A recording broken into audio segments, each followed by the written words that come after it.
warahmatullahi wabarakatuh. Waalaikumsalam. Tadi pun Ya pun. bersama saya lagi Novelia Yulisi Sanggem di program podcast Ciao Ekam. Kali ini kita ada di segmen kesehatan. Sudah hadir di kediaman Mbak Ririn, koordinator dari YPKI Lampung. Ada Mbak Dewi panggilannya. Kalau nama lengkapnya itu Santi Dewi Nurhayati. Ya, apa kabar Mbak? Baik ya.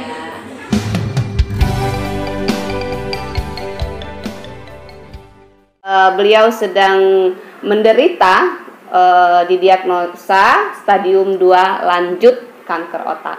Nah, kita coba selidik-selidik tentang kanker otak dan apa yang dirasa oleh Mbak Dewi saat ini bersama Mbak Ririn, koordinator YPKI Lampung. Apa kabar Mbak Ririn? Kabar baik, alhamdulillah ketemu kembali. Ketemu Semoga semua kembali sehat ya, iya. di masa pandemi. Semoga semuanya tetap selalu menjaga kesehatan meskipun sudah mulai ini ya, sudah menurun ya. Ini kita sepertinya sudah 7 bulan purnama kita nggak ketemu. Iya, ya. lama kita. Iya, udah lama sekali nih. Kanker otak nih. Sebelum kita ke Mbak Dewi, apa informasi sedikit tentang kanker otak? Sebetulnya kanker itu sama. Jadi karena letaknya ada di payudara, maka disebut dengan kanker payudara. Kalau letaknya di rahim, namanya kanker rahim. Kalau letaknya di otak, namanya juga kanker otak ya. Kanker sendiri sama-sama sel ya, sel kanker. Sama-sama sel, ya sama-sama sel yang pertumbuhannya tidak normal dalam tubuh dan dia sifatnya sporatif atau membelah. Oh gitu. Kira-kira apakah penyebabnya sama? Penyebabnya ya? tetap sama. Penyebabnya tetap sama. Ya. Jadi ada 3 faktor. Yang pertama adalah faktor makanan, kemudian faktor lingkungan dan faktor keturunan. Sama. Faktor gen juga ini. Mbak Dewi, sebelum didiagnosa stadium 2 lanjut, sebelum saya ini menderita sakit nih, itu apa sih yang dirasa kok tiba-tiba bisa ketahuan itu kanker otak? Waktu itu tahun 2017. Baru ya? 2017. 2017 rasanya sering sekali sakit kepala. Sakit kepala yang ngenyut gitu. Iya, ngenyut, dan menurut saya kan punya riwayat tifus. Terus sakit kepala juga, flu itu sudah biasa juga gitu. Tapi itu lain rasanya, lain sekali. Beda dengan migrain, sakit kepala? Beda ya. Sudah merasakan semua sakit kepala dan ini rasanya beda gitu.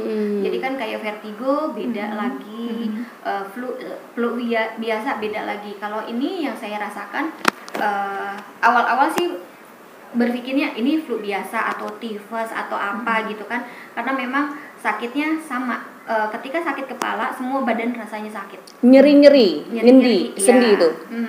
Terus berobat ke dokter umum masih dikasihnya flu, berobat ke dokter spesialis saraf waktu itu belum ketahuan, di Garut itu belum ketahuan. Oh, waktu itu di Garut? Iya, waktu itu di Garut belum ketahuan. Nah, masihlah dikasih obat yang penenang lah gitu kan, obat pereda rasa nyeri gitu. Tapi kok setelah minum obat sakit agak mereda, nggak lama sakit kumat lagi. Jadi makin sini kok nggak mempan si obat itu gitu. Akhirnya kebetulan saya di Jakarta, dinas di Jakarta, dibawalah sama bu saya itu untuk CT scan. Untuk CT scan, terus dari CT scan penjelasan dokter kita bawa ke Siloam. Dari Siloam itu harus ditindak karena sudah ketahuannya udah stadium 2. Sudah stadium. Jadi langsung ketahuan stadium 2. Iya, Nah, itu dari Siloam harus ada tindakan dengan kemo segala macam itu. Saya pernah mengikuti kemo, tapi di kemo itu rusak di badan. Jadi sel-sel yang sehat malah mati kan ya, Mbak. Di situ saya merasa saya bilang saya bukannya sehat tapi malah sakit. Saya bilang sementara sebelum kemo saya masih bisa beraktivitas. Dari situ saya dibawa ke Penang. Di situ saya sempat laser di Penang. Dari situ saya dari Penang malah dokternya menganjurkan yang herbal. Mbak Dewi minum makan ini kayak kenikir, kunyit putih. Itu dianjurkan setelah laser. Mbak berhentilah, stop minum obat kimia. Coba makan dulu ini. Tapi ketika sakit sewaktu-waktu minumlah ini. Jadi dikasihlah obat yang kimianya juga gitu. Tapi untuk pendamping ini. Terus selain itu dilihat juga di lab, reaksi tubuh saya berpantangan dengan apa, pencetusnya apa gitu Mbak. Pencetusnya apa. Jadi waktu itu makanan semua yang dimakan saya itu masukkan ke lab. Jadi ada yang nggak boleh, ada yang nggak boleh gitu. Jadi sampai kemarin ketahuan nggak boleh makan kayak ada pengawet, ada penyedap, nggak boleh itu, nggak boleh ini. Kalau mau makan ini aja gitu kan, dengan produk yang sama tapi beda merek, beda kandungan mungkin ya, ini aja gitu. Sama dokter disarankan seperti itu. Saya sudah melaksanakan laser 3 kali. Laser. Nah sebelum 2017 itu kita diagnosanya ya. Nah sebelum 2017 itu sakit kepala yang berlebihan itu, apakah dulunya berapa tahun sebelumnya itu memang sering sakit kepala atau seperti apa? Atau tiba-tiba mendadak di 2017 itu sakit kepala yang beda gitu? Sakit kepala awalnya sakit kepala seperti biasa aja. Seperti biasa sering enggak juga. Cuman waktu itu di tahun 2015, 2014 akhir 2015 awal tuh saya kena benturan di kepala. Itu kecelakaan atau? Kecelakaan. Kena benturan di kepala belakang yang menyebabkan keretakan di tengkorak kepala. Nah, di tengkorak kepala itu karena pikir saya nggak apa-apa, cuman ngerasain nyut, sakit bengkak begitu aja, jadi nggak begitu dihiraukan sama saya gitu kan. Udah dicuekin aja, sakitnya nanti juga hilang sendiri gitu kan. Ternyata itulah penyebabnya. Jadi keretakan tulang tengkorak belakang itu ada retakan yang seperti anak panah yang menusuk ke otak gitu. Ketika kita berpikir keras, otak kita dipakai untuk berpikir, otaknya berkembang, membesar, sehingga si tulang yang retakan tulang itu menusuk ke otak dan akhirnya mengeluarkan cairan dan darah. Nah itu waktu itu sebelum saya ke Penang itu di Siloam itu saya sering disedot Mbak, diambil cairan, darah dan cairan dari otak di belakang ini karena sudah kayak kantong di belakang gitu. Oh dia jadi berwujud kayak orang kalau gondong itu di belakang? Airnya. Kalau gondong itu kan cenderung di leher ya.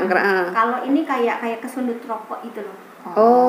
Melepuh. Kantong merah. Kayak buah kinjur gitu. Seperti itu. Jadi kalau berpikir keras ini seperti itu keluar cairan. Ya darahnya merembes. Jadi berdarah lagi, otak itu merembes ke tulang. Jadi mungkin itu semacam infeksi ya Mbak ya? Ya ada abses. Ada abses ya. Mungkin Mbak ini ada yang ingin ditanyakan terkait ini? Sebenarnya udah nggak ada yang tanyakan lagi ya Mbak, karena ceritanya langsung kita tapi kan makanya sahabat belum tahu nih sama cewek kan belum tahu nih yang diceritain. Jadi sahabat semua, seperti apa yang dibicarakan sama Mbak Dewi tadi, bahwa kayaknya ini selalu saya itu selalu ngomongin ini, bahwa kita itu sebaiknya menghindari makanan-makanan yang berkarsinogen, yaitu makanan yang mengandung 5P, pengenyal, pemanis, perasa, pengawet, dan pewarna. Itu. Tapi biasanya teman-teman ini tidak menghiraukan itu. Abai. Ya. Karena semua makanan hari ini begitu semua. Iya. Sementara nanti kalau sudah kena Baru dulu ketemu sama YPKI ya, biar kita tahu dan sebagainya. Saya ketika di rumah singgah itu kan hampir setiap minggu ganti-ganti orang nih ya, di rumah singgah itu ganti-ganti orang. Kemudian ketika saya tanya pola makannya seperti apa, ya itulah yang mengandung pengenyal, pemanis, perasa, pengawet, pewarna. Dan pada dasarnya mereka suka berlebihan, misalnya makan mie instan, makan bakso dan sebagainya. Padahal seperti kita ini kan sebaiknya menghindari daging merah. Menghindari itu bukan tidak boleh ya, menghindari daging merah. Mohon maaf saya ralat juga, bukan tidak boleh makan bakso, bukan, tetapi menghindari bakso, menghindari daging merah, menghindari seafood itu benar-benar harus kita hindari. Nah, terus pola makannya seperti apa? Pola makannya yaitu non karsinogen dengan cara olah, pepes, rebus dan kukus ya. Goreng-gorengan, bakar-bakaran mohon untuk dihindari. Memberikan edukasi mengenai berpola hidup sehat itu tidak semudah membalikkan tangan, tapi paling tidak kita selalu memberikan informasi ini ya. Sehingga seperti orang-orang yang sudah pada terkena nih, seandainya saya ketemu dengan YPKI waktu itu, saya pasti akan berusaha untuk menghindari makanan yang selama ini saya makan. Seandainya saya ketemu dengan YPKI waktu itu, saya akan menghindari rokok, saya akan menghindari minuman keras dan sebagainya. Itulah, jadi yang namanya penyesalan itu tidak pernah ada di awal, tapi selalu ada di akhir. Kalau yang di awal itu pendaftaran, Mbak. Oh gitu ya. Betul. Iya. Jadi YPKI ini tidak pernah habis mengedukasi masyarakat Indonesia khususnya dan Lampung untuk tetap berpola makan hidup sehat, berpola hidup sehat. Jadi 5P itu ya Mbak. Mbak Dewi, sebelumnya apakah 5P ini dulu ya biasa, ya seneng ya makan bakso, makan ini, itu emang sudah ini atau dulunya memang sebenarnya menjaga kesehatan? Dulu menjaga kesehatan. Justru kebalik Mbak. Kebalik. Dulu saya sangat menjaga sekali, tapi memang ada faktor keturunan. Tapi faktor keturunan di saya itu memang sama ya Mbak, gennya ada gitu. Cuman pencetusnya mungkin ya, saya lebih cenderung ke pencetusnya. Jadi keluarga saya keturunan kanker payudara Mbak. Gitu. Jadi udah ada 6 tante meninggal karena kanker payudara. Gitu. Jadi saya ini keturunan kami berarti ada gennya. Ada gen ya. Kanker. Tapi sebenarnya kan kalau saya tahu ya, setahu saya yang dikasih tahu dokter yang di Penang itu semua manusia ada kankernya. Tinggal pencetusnya yang harus dihindari gitu. Jadi kalau dulu sih saya itu sebenarnya mungkin bukan dari pencetus ya, Mbak Ririn ya. Tapi mungkin karena saya itu faktor kecelakaan itu dan itu sebenarnya harus diambil, tapi prosesnya itu kan si tengkorak itu kita tanam dulu di perut Mbak. Berapa lama itu? Apanya? Pengangkatan ini belakang ini, tengkorak belakang ini posisinya harus diangkat dulu, disimpannya di perut kita. Tengkorak kita itu? Iya, di perut kita. Dan saya ngerinding guys. Dan itu penjelasan yang dari dokter sana. Terus karena otaknya terluka, jadi kita harus menyembuhkan si otaknya dulu. Jadi ada serpihan-serpihan di otak saya itu yang menyebabkan lebam kanker itu di situ mungkin ya. Nah di situ saya tanyakan berapa tingkat keberhasilannya, 50-50. Saya bilang enggak nanti jadi kayak gugun gondrong. Saya bilang. Iya. Jadi bagi saya sekarang, prinsip saya sekarang bahagia. Bahagia. Karena itu Karena memang ya guys ya, bukannya juga kanker yang lainnya itu tidak mengerikan sebenarnya ya, ya kan? Sama kanker juga, tapi otak ini image-nya itu apa ya, menakutkan. Bukan lagi mengerikan, menakutkan karena di otak ya. Apalagi salah satu contoh artis kita Gugun Gondrong itu dari hilang kesadaran, terus juga lidah jadi cadel dan sebagainya itu. Nah, 2017 itu kan Mbak waktu dia diagnosa ya. Hari ini 2021. Apakah waktu langsung stadium 2 dan sampai hari ini pernah cek lagi nggak? Terakhir itu di 2019 akhir mau 2020 ya. Itu saya udah cek lagi 2000 stadium 2 lanjut, sekarang di stadium 2. Oh gitu, berkurang artinya ya. Makanya dokter menanyakan apa sih yang membuat ini. Sebenarnya segala cara obat tradisional apalah sebenarnya itu sudah dilakukan. Ya, sampai saya ke Ambon lah katanya dipukul dengan dengan alternatif gitu ya. Alternatifnya sampai saya pernah dirawat oleh Bunda Ratu Divana. Yang di Bandung. Saya masih sampai sekarang juga masih suka Dewi gimana, tapi Bunda Ratu Divana lebih ke spiritualnya. Oh gitu. Jadi intinya orang nggak menyangka saya punya sakit ini. Iya, kalau saya ngeliat pertama kali biasa aja kayaknya, malah lebih apa tadi ya sebelum kita podcast itu aktif banget. Intinya saya diberitahu oleh dokter saya di Penang itu nikmatilah hidup karena kita hanya mendiagnosa usia kamu sekian dengan gaya hidup kamu ini nanti kamu akan menaik, akan bertambah di stadiumnya ini. Tapi kalau kamu nanti pola hidup kamu begini nanti mudah-mudahan itu bisa sembuh, bisa sehat gitu kan. Nah di situ saya cuman ini iya ya dipikir-pikir ngapain sih diratapin hidup ini. Kita nikmatin aja. Makanya alhamdulillah saya bergabung dengan Mbak Ririn. Di sini visi misi kita sama ya Mbak. Kita bermanfaat untuk lingkungan di sekitar kita. Selama kita masih bernafas, kita bisa bermanfaat untuk orang banyak yang Mbak ya. Memberikan manfaat untuk orang-orang di sekitar kita. Ketika kita memberikan manfaat, ada rasa bahagia yang kita dapat. Jadi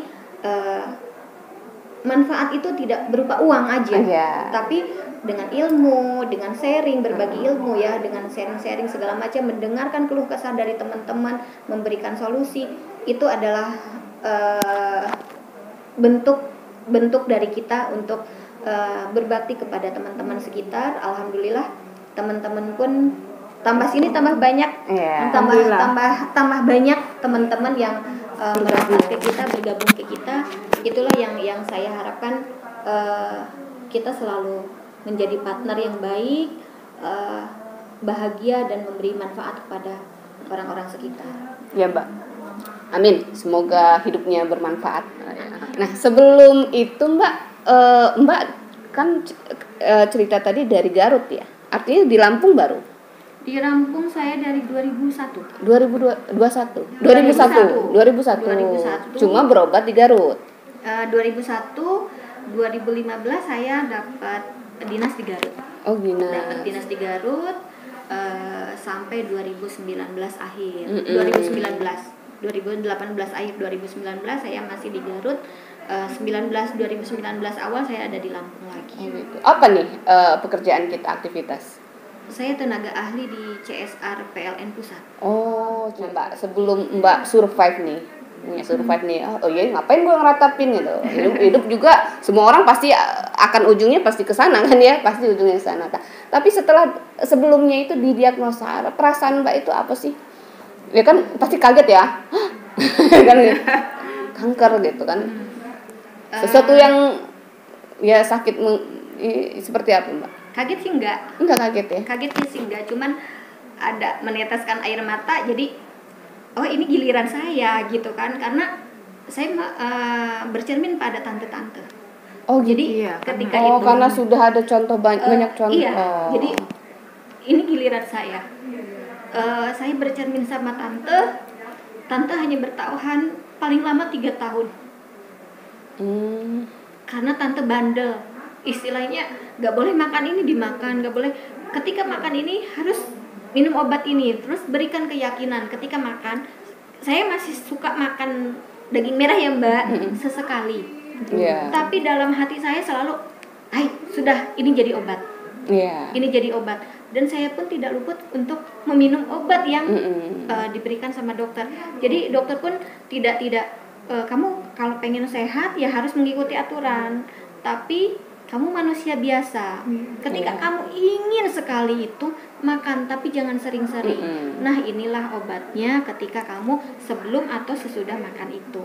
Jadi saya dampingin itu. Kalau dulu tante kan kemo, susunya nggak diminum, obatnya nggak diminum, jadi bandel. Hanya berobat saja, tapi terapinya enggak ya, terapi obatnya tidak di. Ada anak Mbak?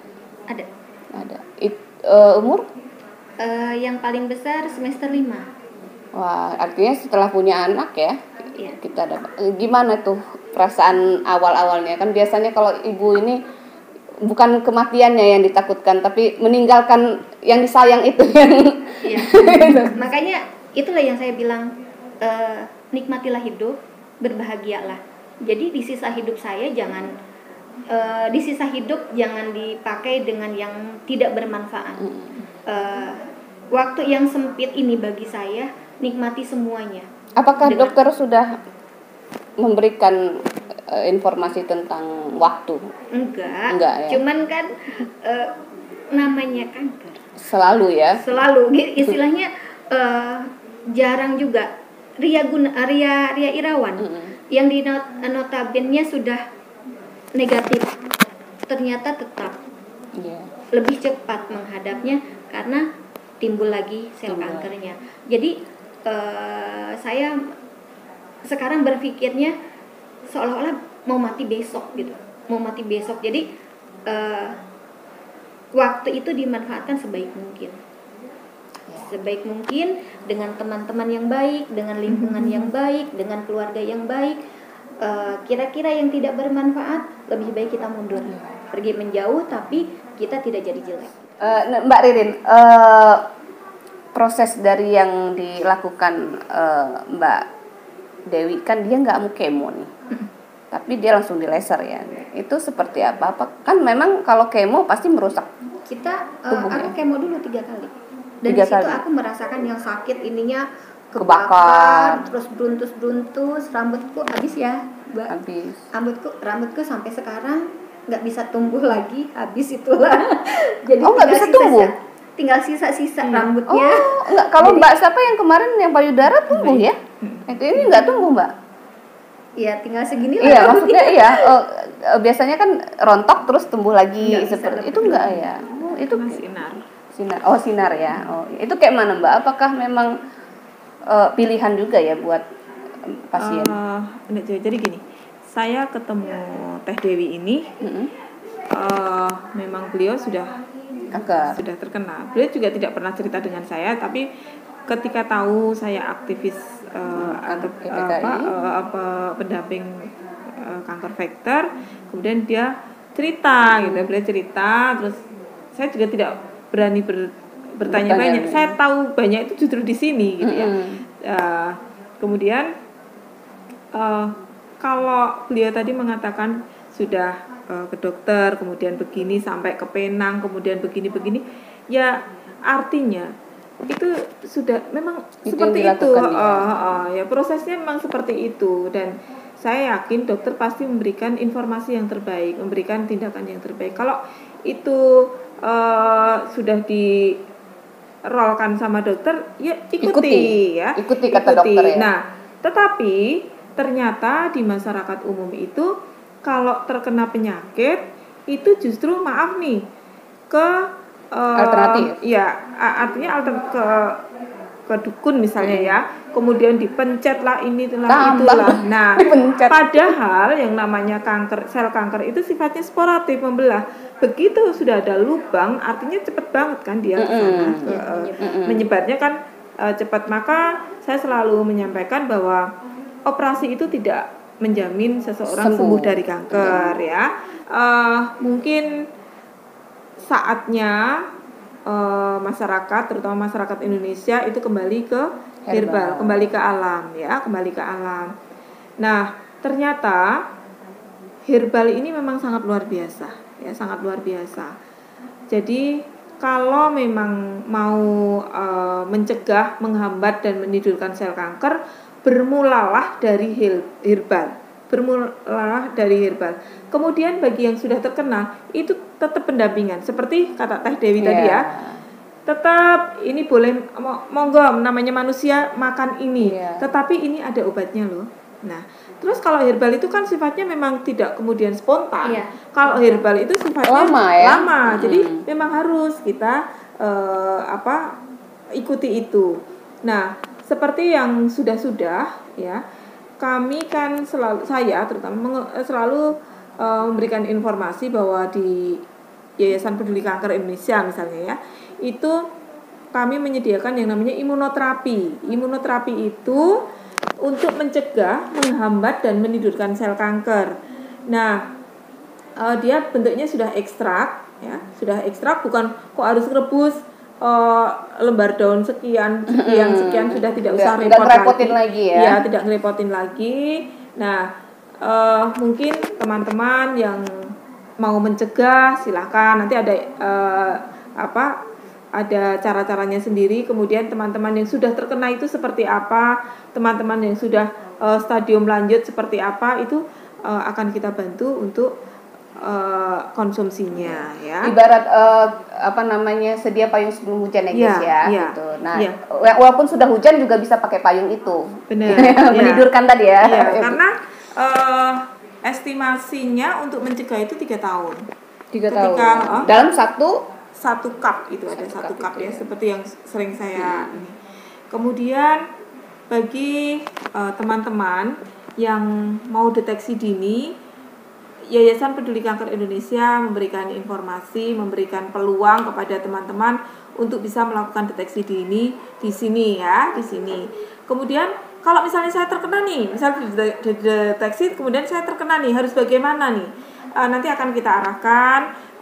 Kami bekerja sama dengan beberapa rumah sakit, bahkan mendaftar pun kita yang mendaftarkan. Didampingi langsung. Ya, kita dampingi langsung. Kemudian kalau misalnya dari luar daerah kok mau ke rumah sakit daerah ya, kemudian tidak punya saudara, tidak punya uang untuk kos dan sebagainya, kami juga membantu untuk persinggahannya, yaitu di rumah singgah kanker gitu. Dan itu tanpa dipungut biaya.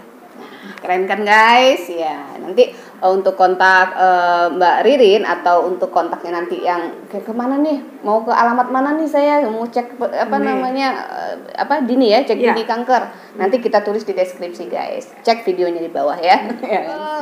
Oh ya Mbak Dewi nih, dari 2019 akhir ya ke 2020 sampai 2021 ini masih ada sering sakit-sakit kepala atau apa? Sering enggak ya, tapi masih ada. Kalau sudah sakit itu seperti apa sih Mbak? Bisa mengganggu waktu nggak? Maksudnya mengganggu benar-benar yang kalau kayak saya nih ya, sakit kepala aja masuk angin aja udah males keluar gitu kan. Ini seperti apa nih kalau sudah kumatnya itu? Nggak bisa diungkapkan ya Mbak. Kayak orang mens itu nggak sih yang jungkir balik gitu kan? Kalau namanya mens kan nyeri bener itu. Kalau suruh jungkir balik saya Mbak. Itu rasanya ya.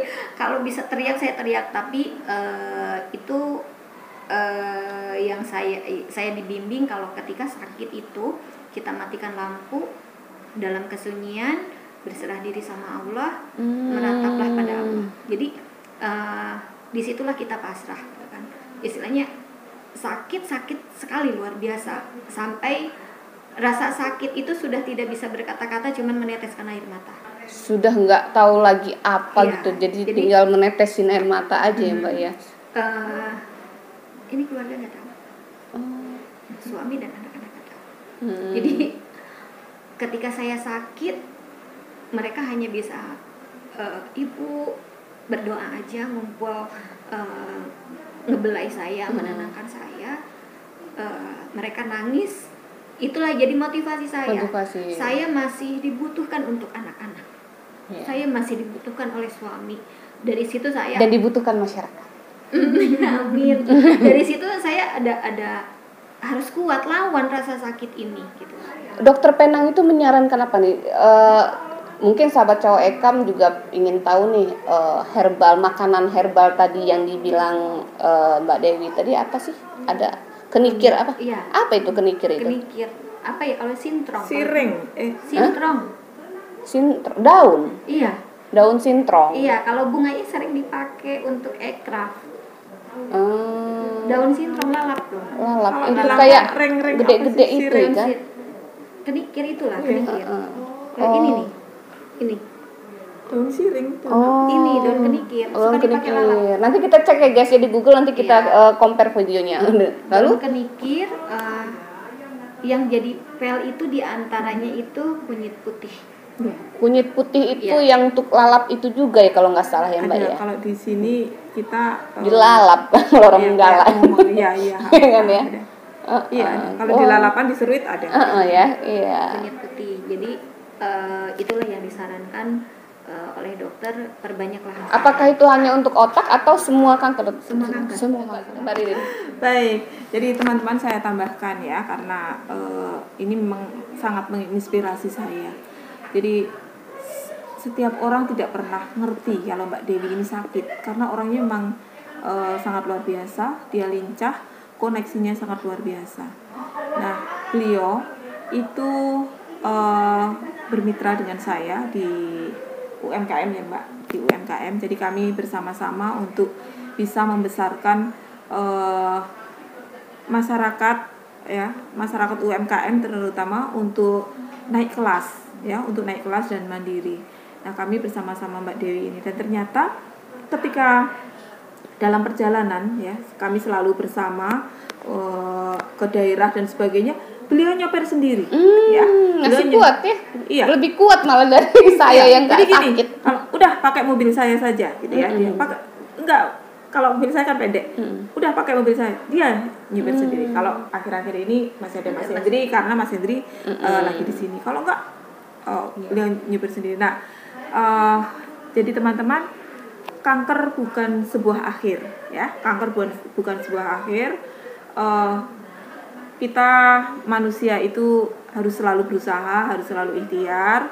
Jadi semua saja itu tetap harus waspada terhadap jahatnya sel kanker, dan bagi yang sudah terkena harus tetap semangat ya, tetap semangat. Usia itu adalah milik Tuhan. Ya, itu.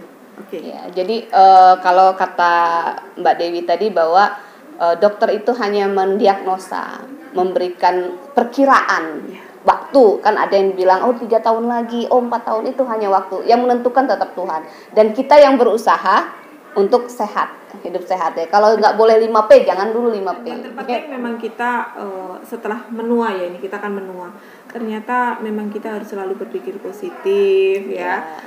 Lupakan yang sudah, yang menyakiti kita ya kita maafkan. Kalau bisa kita tinggalin sedihmu. Iya. Pokoknya memaafkan. Hidup ini ternyata indah ya. Hidup ini indah. Hindari konflik guys. Hindari. Bukan tidak bisa bertemu konflik. Hindari konfliknya. Sama kayak hindari 5P-nya tadi. Makanan pengenyal, pengawet, pemanis, perasa, pewarna. Iya. Nah, Mbak Dewi, untuk closing statement-nya nih, tolong dong berikan motivasi untuk sahabat cowok Ekam untuk lebih survive seperti Mbak Dewi, meskipun sudah didiagnosa stadium lanjut kanker otak, tetap bisa bermanfaat untuk sesama. Intinya tetap yang kemarin-kemarin sudahlah, tapi dari sekarang ke depan, dari hari ini ke depan, coba dengan pola hidup sehat. Pola hidup sehat mulai dari diri sendiri, ke keluarga, dan di lingkungan kita, sekeliling kita.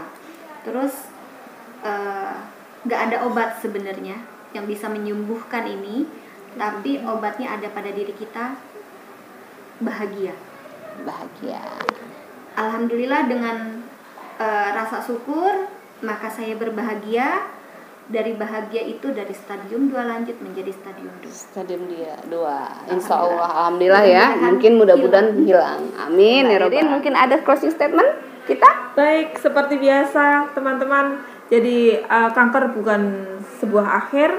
Tetap terus waspada, lakukan deteksi dini, mencegah, menghambat dan menyembuhkan sel kanker dengan imunoterapi kanker dari Yayasan Peduli Kanker Indonesia. Segera lakukan, dan kalau ada sesuatu kami selalu terbuka untuk teman-teman sharing. Ya, ayo ke YPKI. Terima kasih Mbak Dewi sudah bersedia untuk berbagi cerita tentang keadaan kesehatan Mbak Dewi yang dialami dari 2017. Semoga menjadi inspirasi bagi kawan-kawan sahabat Cawai Kaum Lovers di sana bahwa musibah apapun, baik itu kesehatan ataupun ekonomi sekarang pandemi itu bukanlah akhir dari segalanya. Ini hanya gerimis, bukan badai. Semoga bukan usaha ya, semoga kegiatannya, aktivitasnya tetap berjalan lancar, kesehatannya semakin membaik, dan apapun yang dilakukan Mbak Dewi menjadi berkah. Oke, saya Novelia Yulisin Sanggem bersama Mbak Ririn dan Mbak Dewi pamit undur diri. Wassalamualaikum warahmatullahi wabarakatuh.